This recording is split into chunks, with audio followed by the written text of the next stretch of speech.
Assalamualaikum warahmatullahi wabarakatuh. Perkenalkan, nama saya Maulida Zahara dengan NPM 211435150, Prodi PGSD semester 3, Pembelajaran Pengelolaan Pendidikan. Di sini saya akan menjelaskan tentang supervisi pendidikan. Supervisi adalah usaha dari petugas-petugas sekolah dalam pembimbing guru-guru dan petugas lainnya dalam memperbaiki pengajaran, termasuk menstimulir, menyeleksi pertumbuhan jabatan dan perkembangan guru-guru, dan merevisi tujuan-tujuan pendidikan, bahan-bahan pengajaran, dan metode pembelajaran. Selanjutnya ada ruang lingkup supervisi pendidikan. Ruang lingkup supervisi pendidikan dibagi menjadi 7, antara lain supervisi bidang kurikulum, yang kedua bidang kesiswaan, yang ketiga supervisi bidang kepegawaian, yang keempat supervisi bidang sarana dan prasarana, yang kelima supervisi bidang keuangan, yang keenam supervisi bidang humas, dan yang ketujuh ada supervisi bidang ketatausahaan. Selanjutnya masuk ke materi tujuan dan fungsi supervisi pendidikan.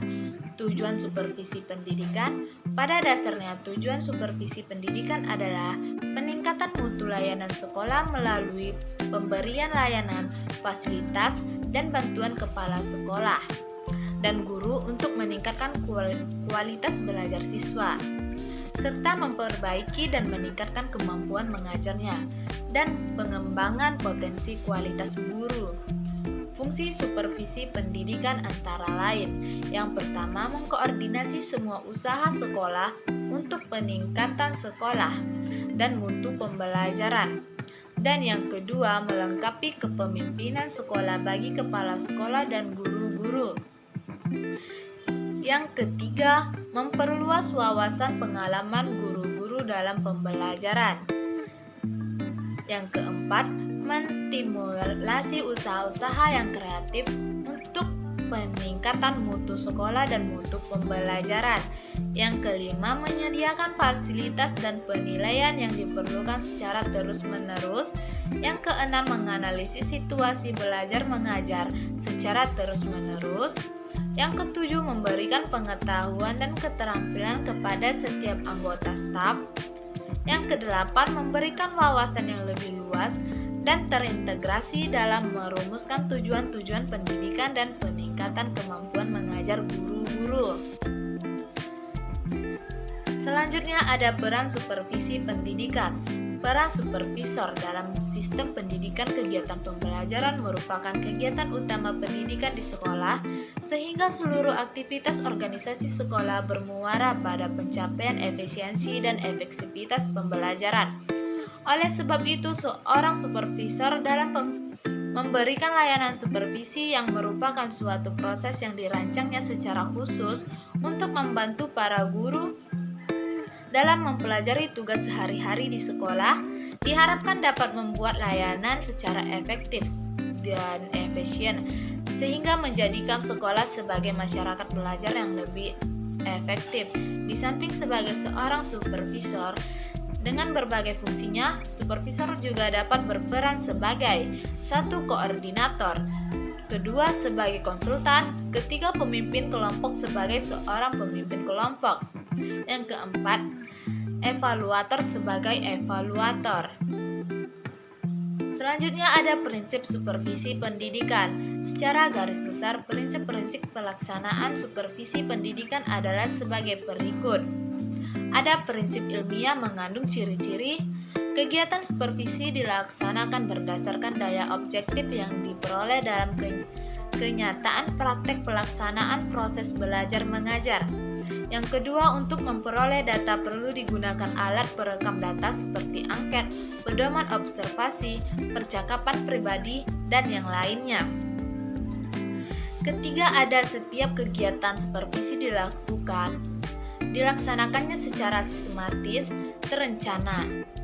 Yang kedua ada prinsip demokratis, layanan dan bantuan yang diberikan kepada guru harus berdasarkan hubungan kemanusiaan yang akrab dan kehangatan, sehingga guru-guru merasa aman untuk mengembangkan tugasnya.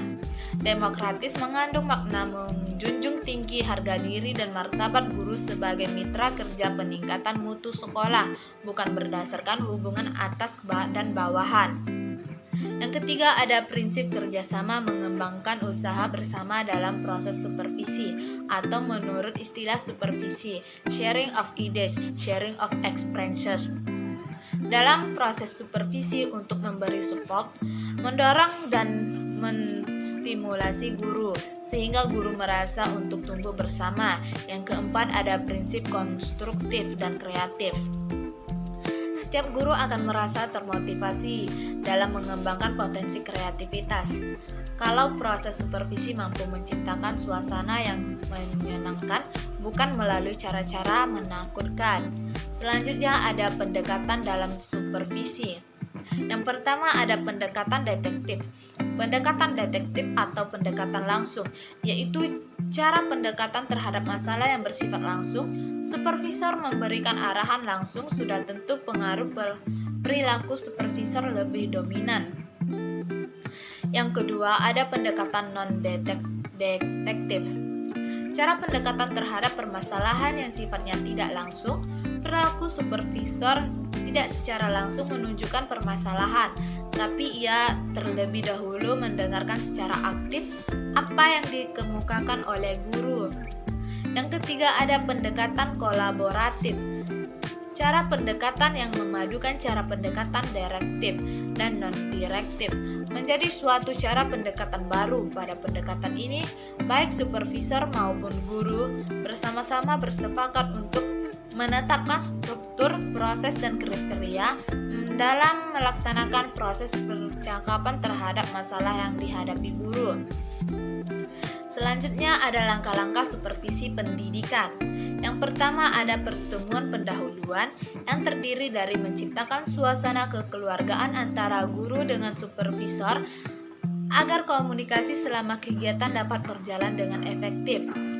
Yang kedua ada membuat kesepakatan antara guru dengan supervisor tentang aspek proses belajar mengajar yang akan dikembangkan dan ditingkatkan, misalnya keterampilan bertanya, cara motivasi siswa. Yang kedua ada pelaksanaan latihan mengajar dan observasi. Pada waktu ini guru melaksanakan mengajar, sedangkan supervisor melakukan pengamatan secara cermat dengan menggunakan observasi. Yang ketiga ada mengadakan analisis data. Kesengajaan antara apa yang telah direncanakan dengan pelaksanaannya, ataupun hasil rekaman baik yang dituliskan dengan instrumen observasi maupun dalam kaset. Apabila rekaman dilakukan dengan foto atau film tentu saja belum bisa diikuti untuk diskusi saat ini. Ataupun cara strategi yang digunakan dalam penyampaian umpan balik. Apabila disepakati bahwa umpan balik disampaikan secara tertulis agar terdokumentasikan dengan baik, maka setelah selesai diskusi analisis data rekaman, supervisor menuliskan kesimpulan akhir untuk umpan balik kepada guru. Yang keempat ada diskusi memberikan umpan balik. Kegiatan ini bertujuan untuk memberikan umpan balik yang dilakukan oleh supervisor kepada guru yang sedang berlatih mengajar, meningkatkan keterampilannya. Pemberian umpan balik yang dilakukan dengan segera dan objektif. Objektif mengenai sasaran yang telah dibicarakan dalam pertemuan pendahuluan.